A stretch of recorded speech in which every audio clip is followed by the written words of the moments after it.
Merredin. That's where we are at the moment. We're about 165 k's east of Perth. Public silo trail. We passed one at Northam, Merredin. Didn't take pictures of the one at Northam, there wasn't anywhere to pull over. Then from here it goes south down to kennym, Pingerup, Newdigate, Ravensthorpe, and there's also down at Albany. So if you're a public silo fan, I'll take a still of this map for you. Merredin, which is where we just left, is, I think they call it Midwest Wheat Belt. So we're heading towards a place called Muckabudden. I think that's how you pronounce it. Car coming down the road. These are flowers, I think they call annuals. Just pop up once a year. Like a little paper daisy, I suppose. Wheat belt. I suppose a lot of states have wheat belts, but yeah, there's a wheat crop. Probably just a small paddock for this farm.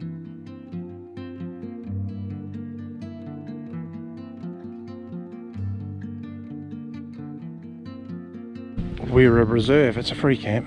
I think you can only stay here for 24 hours. Toilets, otherwise need to be self-sufficient. Picnic area over there, fire pit. Namaha.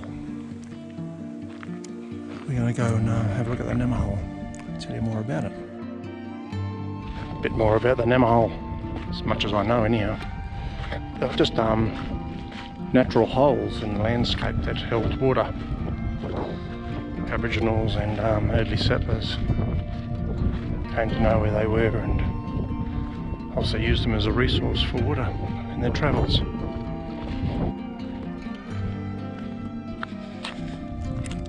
Got no idea how deep it'll be. Yeah, it looks a little bit. There's your father, but if you're out in this country and you're looking for water, you're not going to be too fussy. Just use my plumb bob depth stick here. You can see it's probably about here, probably 3 foot or so deep. Some more Namaha holes.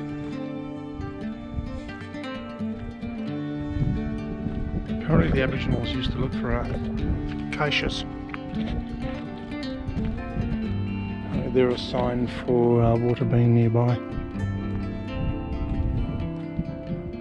Here's a hole that's not too far away from the other one. It's dried out. Just pulled into a place called Eaglestone Rock. And just the other side of this is Lake Campion. I think that's the name. Yeah, we'll climb up this rock and have a look. The boss is just checking out the flowers and the bees.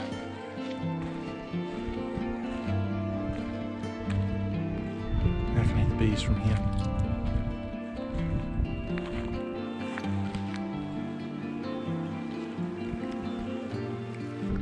Just a bit of Lake Campion.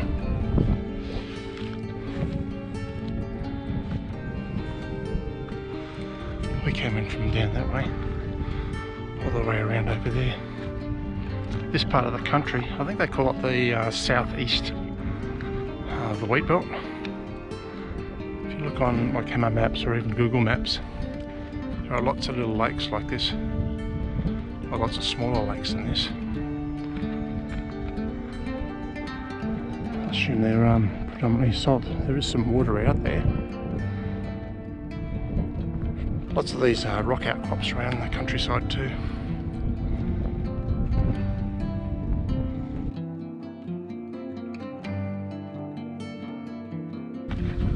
Mungowney Homestead.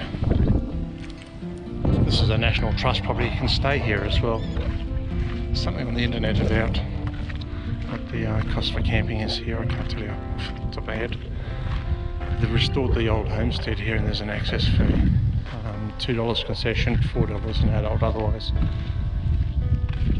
So go in and have a look, I suppose. 1800s, 1860 or something. This was an inn of sorts. People stayed here on the way through. They provided food and drinks and lodgings. Massive wolves. Look at the size of them.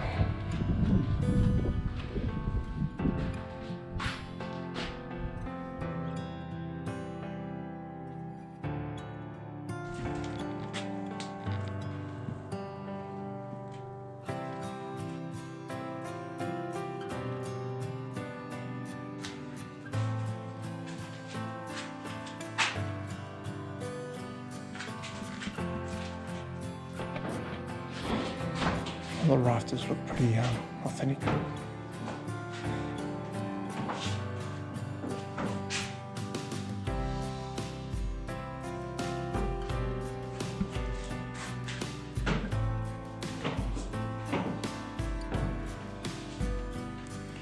Kitchen here, baking oven, stovetop over fire.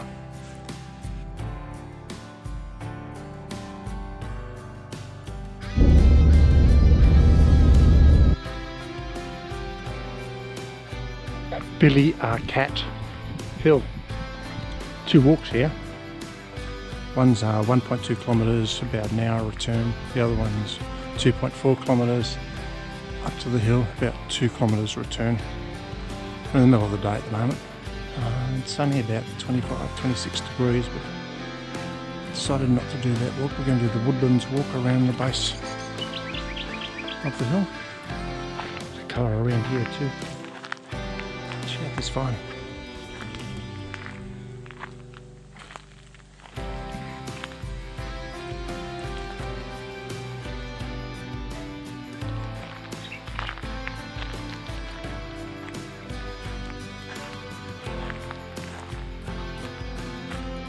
Keep on coming across these little diggings around the place, and I don't think they're consistent with pigs.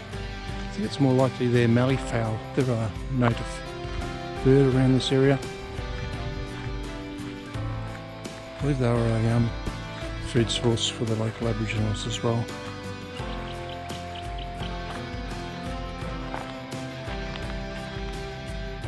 You might be able to discern, but this is a quandong tree. It's got a bit of mistletoe stuff happening as well. It has fruits on it which turn bright red when ripe. The outer parts of the fruits can be made into jams or jellies, and the inner part, which is a woody kernel, contains a nut, and the oil can be used like as a skin moisturiser or something like that. This is the leaf here. There's no fruit on it at the moment. The boss just found this quandong tree, and see the fruit are ripe on this. Some have dropped to the ground. I'll just pick a couple and show you what they look like inside just a little bit later. Just heard bees, and there's a beehive here in this hollow up here they're going in and out of. So it's inside the trunk.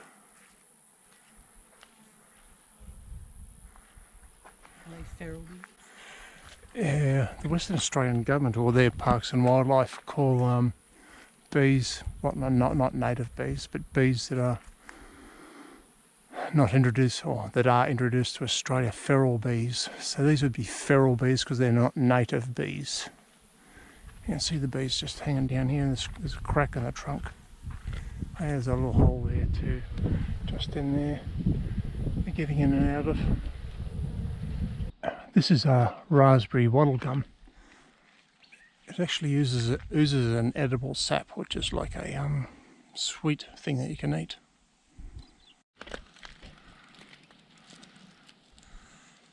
That's what we're after, this gum here. It's really crystalline. Another quandong tree here, you can see all the fruit on the ground. If the emus are around, they'd smash them because they love them. Been trying to find this training well. It's a bit hidden, isn't it? Here we go. Yeah, it's got water in it still. Quandongs. Time to find out what's inside. Let's have a look, eh?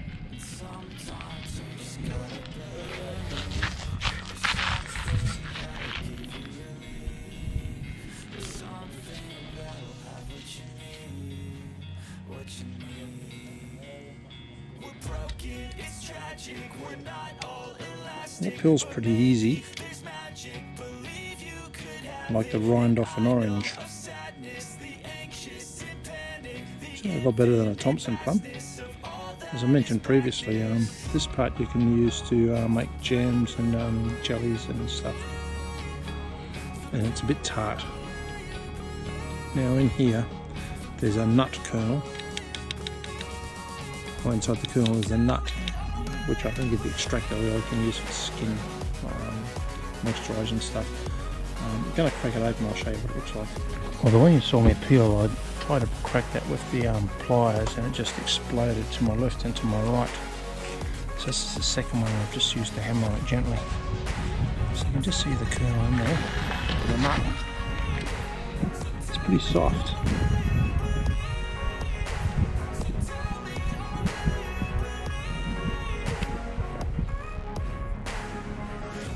Reminds me a little bit like a macadamia, I suppose. No real discernible smell. Anyhow, that's what it's all about. Condong. 3 or 4 kilometres north of Westonia, still in the wheat belt. Another one of these wells, middle of nowhere.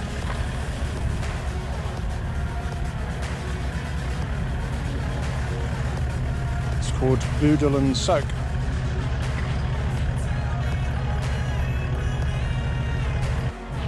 Only about 400 or 500 metres from that soak, and there's this rock outcrop, so we're going to climb up and have a look and see if we can see the perspective of the countryside from up here.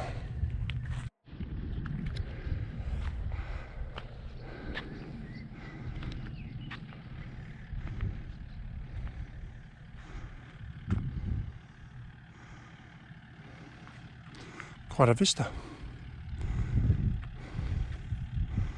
Bus climbing up.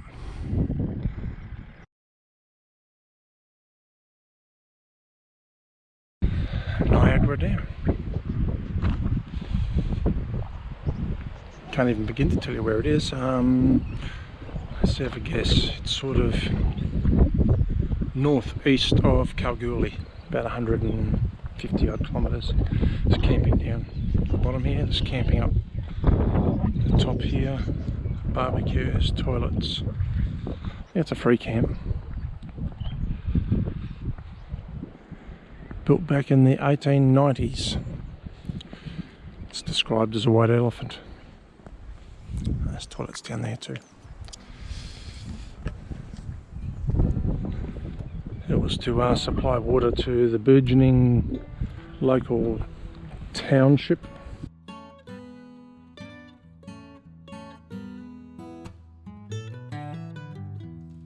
Hammer maps suggest there's a place in or around here called Niagara Falls as well, which is what attracted my attention. I can't see how there'd be a Niagara Falls out of here. Well, here we are, just on the outskirts of Kootenay. I think so we're pulling up stops tonight. I think there's a population of less than 10. I think we're just about to beat a tourist bus in. But this pub's sort of known for its welcome guest. I feel there too, cool, eh? There's a sign out the front that says open.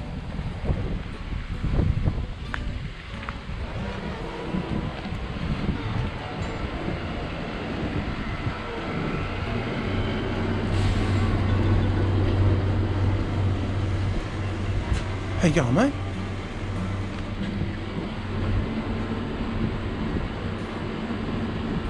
It's a bit wary. Now the other thing that this pub's known for is its memorabilia. What ones do you go for? The Corona or what's on tap? Looks like a cool room there. It's a nice old motorbike.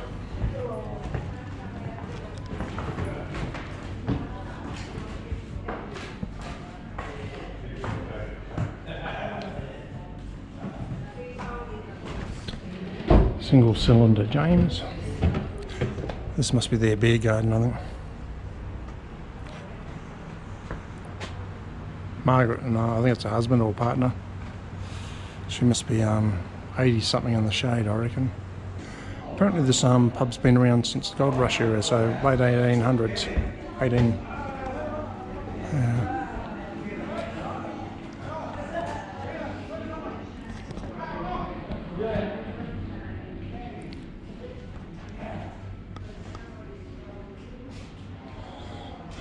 There's that Niagara Dam.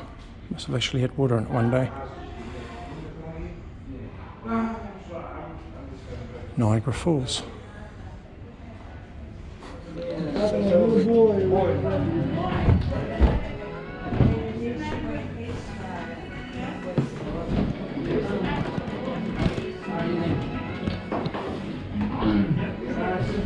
So Thompson's are the tour company that are in here at the moment.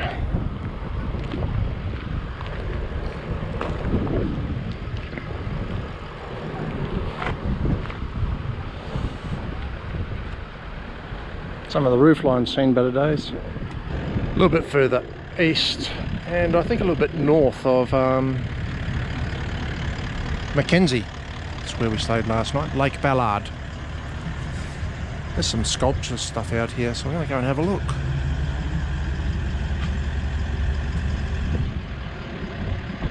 Lake Ballard has a day use area, and it's also some free camping here as well. I think it's limited to 24 hours, but I don't know that anybody would police it. This is just the entry off the main road, which goes that way. There's a toilet here as well. All about what's here. It's a sculpture display called Inside Australia, made by Anthony Gawley. I use three-dimensional scans to map each body, and I believe he scanned people at Menzies.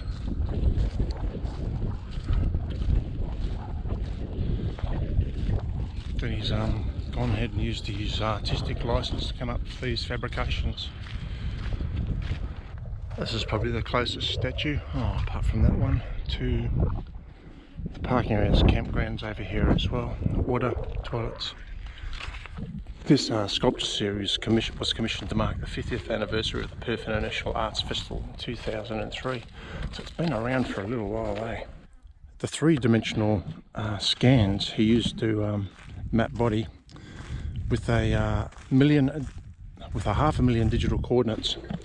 Cross sections are then taken throughout the body, reduced by 2/3, and the contours connected, finishing with what the brilliant sculptor refers to as the insider. He goes on to read, they are then cast in an alloy containing molybdenum, vanadium and titanium. These are materials that are found in the Archean rock of Western Australia.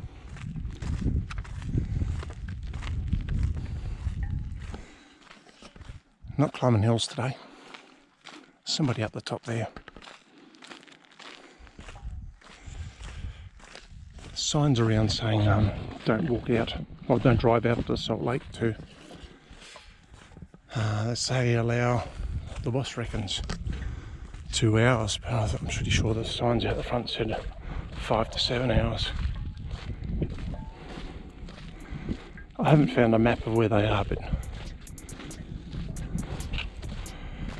they're pretty easily seen from ground level, though some seem quite far off in the distance.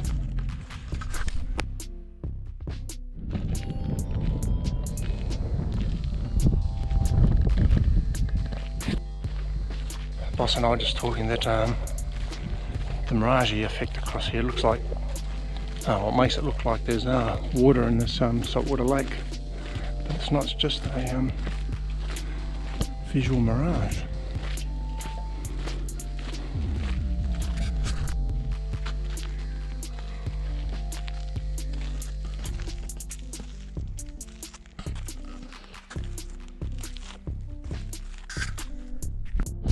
Yeah, the wind's just picked up.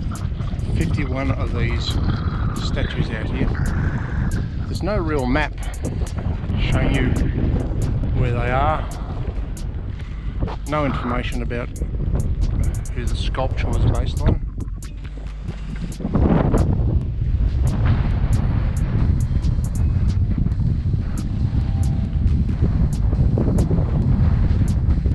Interesting, and the sculpture's pretty interesting too.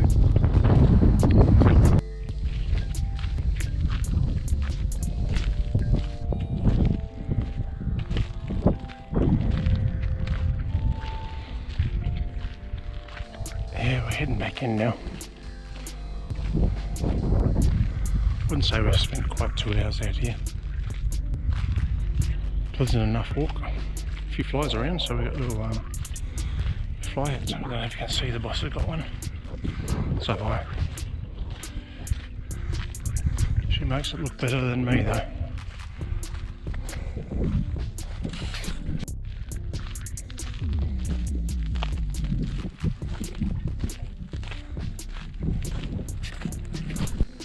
Snake Hill Lookout, Lake Ballard. It's only about 2 k's from where all those statues were, or the car park was anyhow.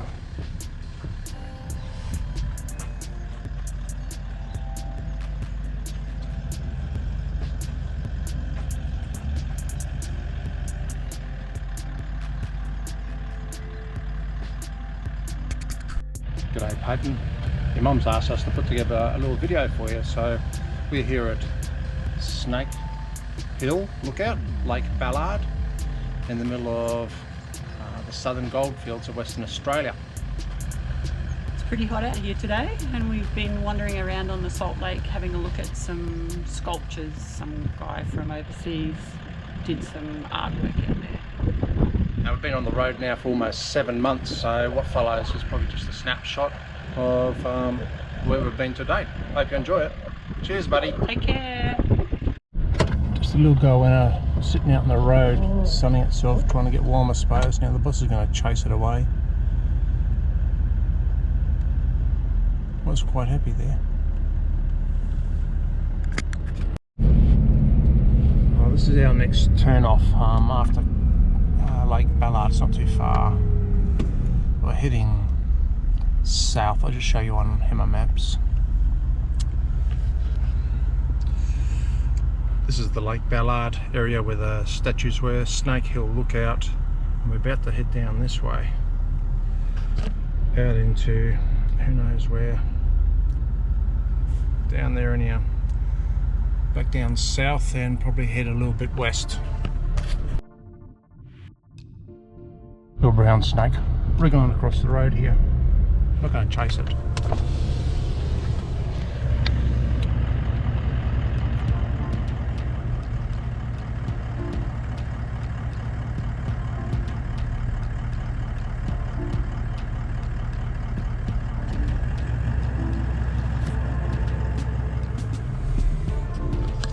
Yeah, it's minding its own business, so we'll do the same.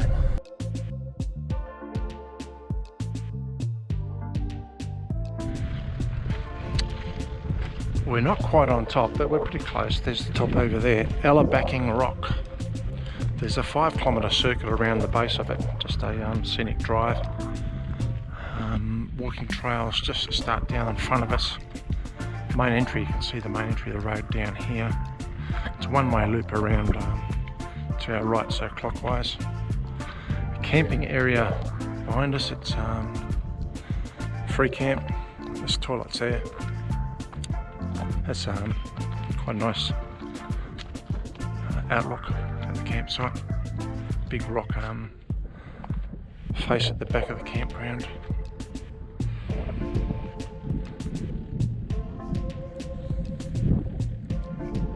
So yeah, we're back in the wheat belt area.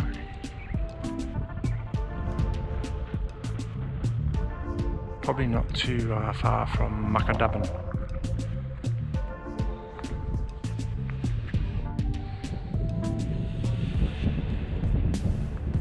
One of the bigger rocks in this wheat belt area.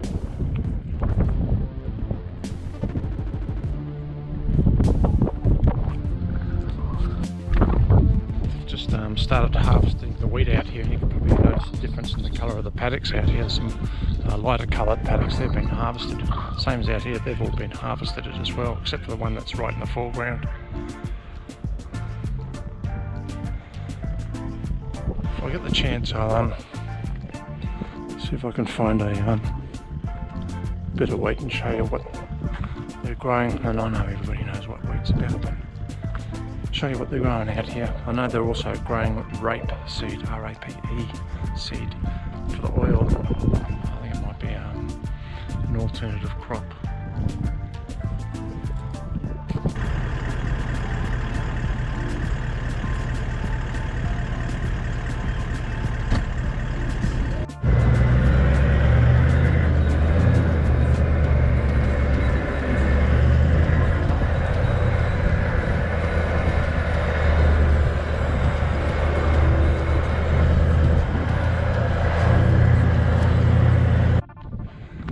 Still on Ella backing rock, still up near the top, just following this outcrop of rock. The boss is walking up to our left. There's a higher vantage point up there. This is the opposite side from where we're looking over those wheat fields. So you could say these are wheat fields this side too. Around this other side where the campsite is, there's a well. And you would have seen some video already of some other wells around this area that have been dug into the ground and shored up by rock. It's probably not too dissimilar, though the bottom part of it looked like it had actually been dug into rock. No information there about the historical significance of it, but a similar sort of construction methods used.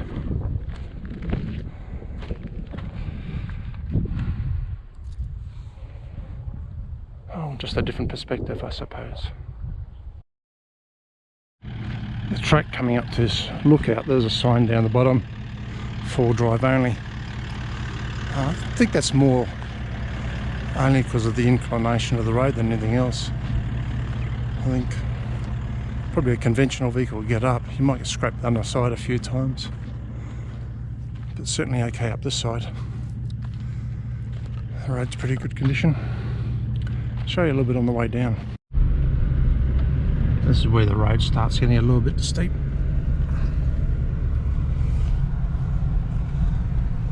And per usual, it's probably very difficult to see in the GoPro, but it is reasonably steep.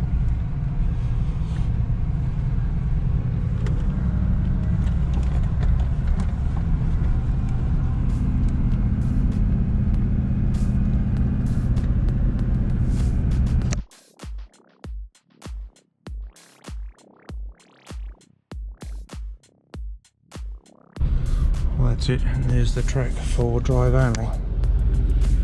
Make your mind up about that or not.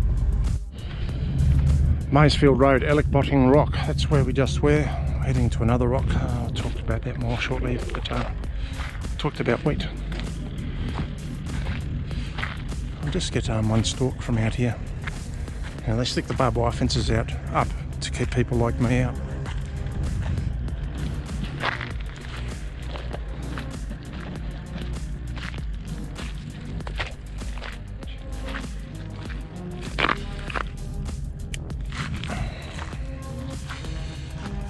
I'll husk that for you a little bit later. I'll show you how easy it is to get the seeds out of there. I understand that they harvest a crop once it's reached a certain moisture content. Make sure it's nice and dry. A little bit disappointing. I was expecting like a big nummer hole. Been reading up about the water catchment off this rock here. See, there's a man-made sort of wall around there. Sort of harvests the water into this dam. There's a signage up here, so we'll go and have a look at it. There's a fence around the bottom too, so I won't be walking up there. Oh, maybe we'll be walking over there.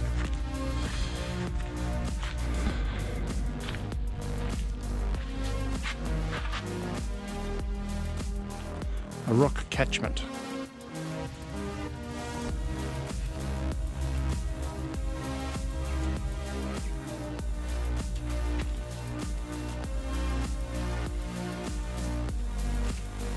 I think the boss can tell us what's a catchment, how much does it hold, Prue? Water, yeah, I've got you. 2 million gallons of water. That's the tank over here to our left. So there is a number hole at the top. Walk around the top. 2.3 kilometres, 1.5 hours. Like a little spillway there across to the tank. Just curious to see whether it's an open top tank or it's enclosed.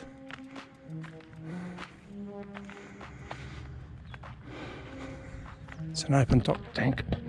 Doesn't look like it's holding much water. Bit of a water leak here though. Still can't see any water.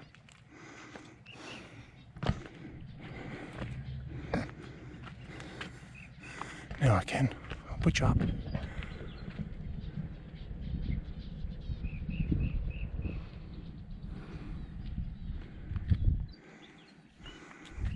This rock wall goes all the way around. On the side of the road again, I mentioned previously that some of the other crops grown in the wheat belt were rapeseed. This is rapeseed over here. I'm going to do the same as I did in the wheat kernels. I'm going to go over there and get a couple of pods of rapeseed so I don't get jammed up on the barbed wire. So this is rapeseed. It grows quite a bit taller than wheat. I'm just going to take off probably the top part of this one. You see there's little pods on it. Inside those pods are little black seeds. I'll show you what they look like a little bit later.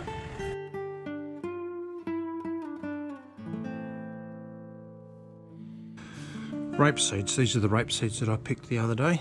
I'll just show you. I'll pull one pod off. I've got this cigarette ashtray here for deliberate reason.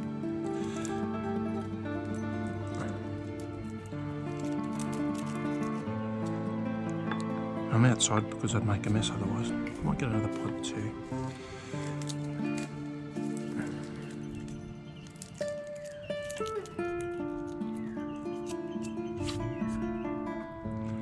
So hopefully you can see those little seeds in there.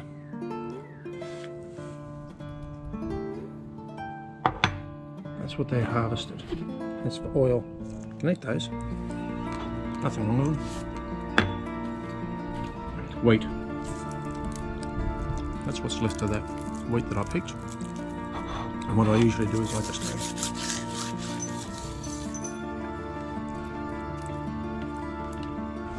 like that, try and get rid of the lighter stuff.